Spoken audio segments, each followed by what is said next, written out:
Hello guys, this is किरण मालचे। सो एक बार फिर से बहुत बहुत स्वागत है आप सभी का मेरे इस ब्लॉग में। तो आज के ब्लॉग में क्या होता है ये तो आपको ब्लॉग के साथ बने रहने के बाद ही पता चलेगा। फिलहाल ये था इंट्रो, अब आगे देखते हैं कि होता क्या है। सारे फैमिली मेम्बर्स पेड़ों का निरीक्षण करने में लगे हुए थे और मैं यहाँ पर ब्लॉग की स्टार्टिंग और रिकॉर्डिंग करने में लगा हुआ था। तो चलिए देखते हैं कि आगे होता क्या है। हमें घर गए हुए काफ़ी दिन हो गए थे गाइस, तो मैंने सोचा कि क्यों ना घर की सैर कराते।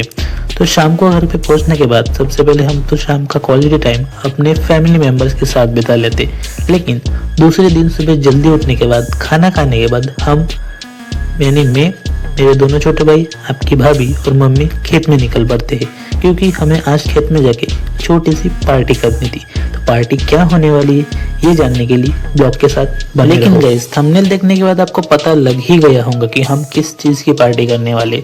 तो गाइस, खेत में आने के बाद हमें चने भून के खाने थे, यानी चनों का स्वाद चखना था, वो भी खेत में आने के बाद, जो कि गाँव की लाइफ का एक बहुत ही अच्छा और बहुत ही बेहतरीन पार्ट होता है। और अगर आप सिटीज में रहते हैं तो आप इस चीज को एक्सपीरियंस जरूर करना। तो ध्यान से देखिए इस पेड़ को, ये वही पेड़ है जिस पे आपको हर कोई चढ़ाता है। हर कोई आपको इस पेड़ पे चढ़ाने की कोशिश करता है, लेकिन सावधान, इस पेड़ पे आपको चढ़ना नहीं है, क्योंकि अगर आप इस पेड़ पे चढ़ गए तो इसमें आपका नुकसान हो सकता है। हम चने इकट्ठा कर ही रहे थे कि उसी समय हमें दिखते हैं दो पपीज जो कि आपस में लड़ रहे थे। शायद उन्हें भी किसी ने चने के पेड़ पे चने के पेड़ पे चढ़ाना एक प्रसिद्ध हिंदी मुहावरा है, जिसका अर्थ है किसी की झूठी प्रशंसा करके उसे फुसलाना या उससे बहुत बड़ा महसूस कराना।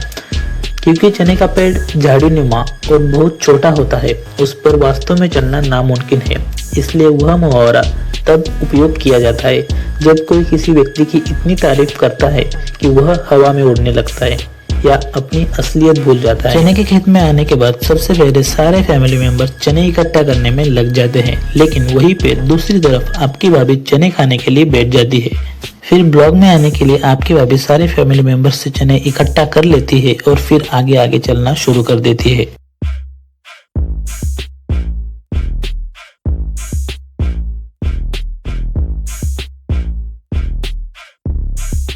चने तो हमने इकट्ठा कर ही लिए थे, लेकिन अब दूसरा काम था लकड़ियाँ इकट्ठा करना। इसलिए गोपाल और सागर नदी के पास आके लकड़ियाँ इकट्ठा करना शुरू कर देते हैं और मैं उनकी वीडियो, और यहाँ पर क्योंकि मैं उनकी वीडियो बना रहा था इसलिए मुझे काफी सुनाया जाता है, लेकिन मुझे वो सुनना पड़ता है।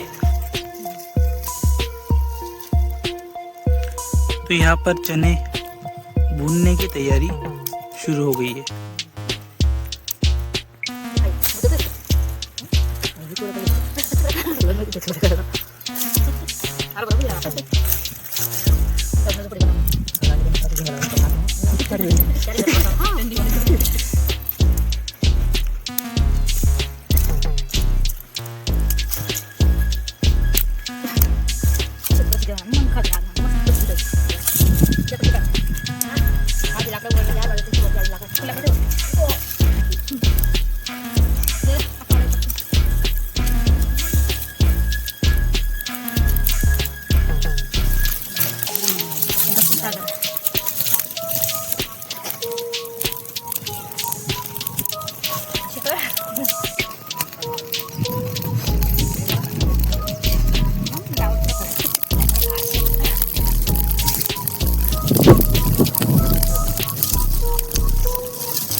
कुछ ही क्षणों के बाद हमारे चने भून के खाने के लिए तैयार हो जाते हैं और हम गर्मा गर्म चने खाना प्रारंभ कर देते हैं।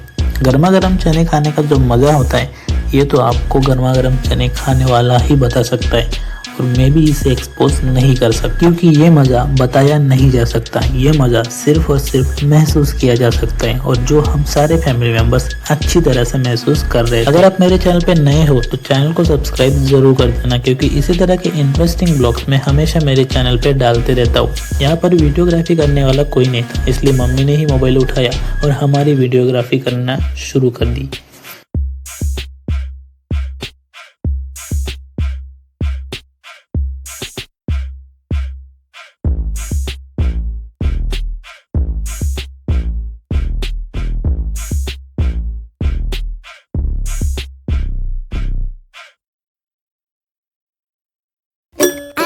So, no, no, no, no, I don't think so.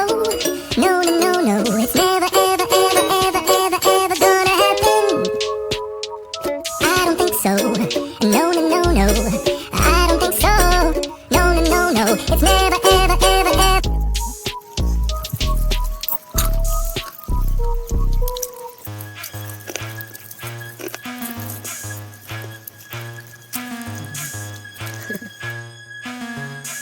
कुछ देर बाद हमारे चने की पार्टी भी खत्म हो जाती, लेकिन थोड़े से चने अभी भी बच गए थे, तो हम सारे चनों को कलेक्ट कर लेते ताकि वो चने बाद में एंजॉय किए जा सके। चने इकट्ठा करने के बाद हम अपना प्रवास शुरू कर देते हैं फिर से घर की तरफ। तो इसी के साथ साथ हम इस ब्लॉग को भी यही खत्म करने जा रहे हैं। मिलते हैं किसी और ब्लॉग में, तब तक के लिए bye bye and take care.